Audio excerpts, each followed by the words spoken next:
मगर जो मुज़ामत जो है वो खैबर पख्तूनख्वा ने तो खूब की है आफ्ताब आलम साहब। अमीर मुकाम साहब जो वफाक से जुड़े हुए हैं, PMLN के एक अहम लीडर है, उन्होंने ये वाज़े तौर पे कह दिया है कि जो आपका ख़दशा है कि माइंस एंड मिनरल्स बिल के तहत जो है हम साबिक फाटा और पाटा के इलाकों को वापस जो है फेडरल के मातहत करें, ऐसा बिल्कुल नहीं है। उन्होंने कहा कि हम 18वीं तरमीम को रिवर्स बिल्कुल नहीं करना चाह रहे। तो आप इस पे क्यों अपने खदशात जाहिर कर रहे हैं? जी देखें, ये एक तसलसल है लाकानूनियत की, आइन को तोड़ने की। आप देखें कि 26 अमेंडमेंट और ये मखसूस नशस्तों के लिए या सेनेट में मेजॉरिटी हासिल करने के लिए, 2/3 मेजॉरिटी हासिल करने के लिए इन्होंने कितना लंबा चौड़ा चक्कर लगाया। इन्होंने पहले सुप्रीम कोर्ट की मदद से 63A जो है उसको ख़त्म कराया, हॉर्स ट्रेडिंग, फ्लोर क्रॉसिंग को जो है वो लीगलाइज किया। उसके बाद जो है 26 अमेंडमेंट से पहले जो मंडी लगी, आपके इल्म में होगा, 1 बिलियन जो है वो ऑफर किए गए हैं। मैंने इसको पार्लियामेंट के ऊपर हमला किया गया, उनकी फैमिलीज को ज़ोदोकोब किया। मैं ये तमाम तमहीद बांधने की मेरी वो है कोशिश कि मैं आपको ये बताऊं कि देखें, ये जो भी कार्रवाई डालते हैं उसके लिए पहले ये ग्राउंड जो है वो हमवार करते हैं। तो आपको ये लगता है कि ग्राउंड हमवार हो रही है? बार-बार ये प्रोविंशियल ऑटोनॉमी पे जब ये हमला करते हैं और यहाँ से उनकी ख्वाहिश पूरी नहीं होती, तो ये कोशिश कर रहे हैं।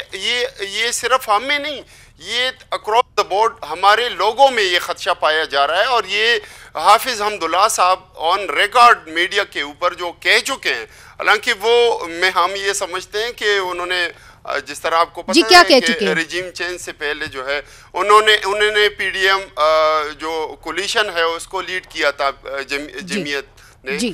तो हाफिज हमदुल्ला साहब ऑन रिकॉर्ड कह चुके हैं कि ये इनका ये प्लान है कि वो 27th अमेंडमेंट लाए और उसकी मदद से चलिए इनसे पूछ लेते हैं। आपकी बात पूरी आ गई है। चले सर, आपकी जानिब फिर से आएंगे। इख्तियार वली साहब, आपने इनकी पूरी बात सुन ली है। वो कहते हैं कि आप राह हमवार करें, 27वीं आईनी तरमीम आएगी जिसके तहत सूबाई मुख्तारी को, खुद मुख्तारी को आप मजीद कमज़ोर करेंगे।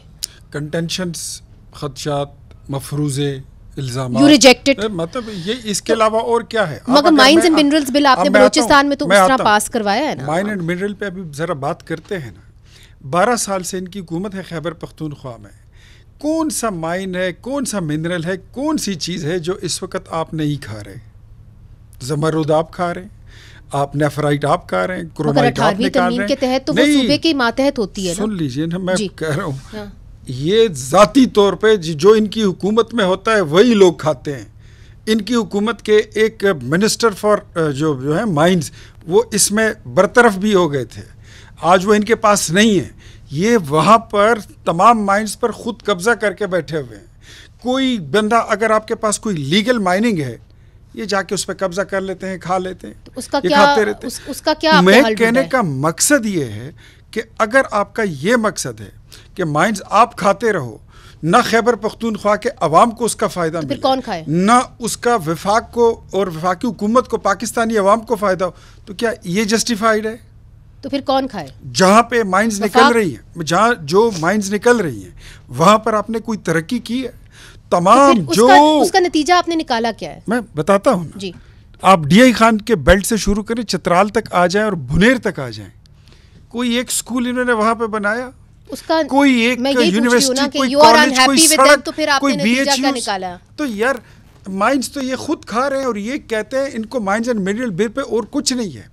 ये अपनी जो इनकी अपनी जाती इनकम है वो दुकानदारी इनकी बंद हो रही है। हम चाहते हैं कि उसका फायदा खैबर पख्तूनख्वा के अवाम को मिले, उसका फायदा पाकिस्तान को मिले, ये लोगों पे खर्च हो, वो कैसे होगा? जेबों में ना हो, वो कैसे होगा? वो बैठ के तय किया जा सकता है, यानी कि फेडरल के मातहत हो, बैठ कर यही करें, लेकिन उसमें ऑनेस्टी दिखाएं। इस बात को ये लोग आप जस्टिफाई नहीं कर सकते हैं कि आप जी आफ्ताब आलम खर्च नहीं कर रहे हैं। ऑनेस्टी नहीं होगी तो फिर तो इनकी जाती दुकानदारी चलती रहेगी। ये गलत बात है। और ये तो अपनी जाती दुकान चला रहे हैं।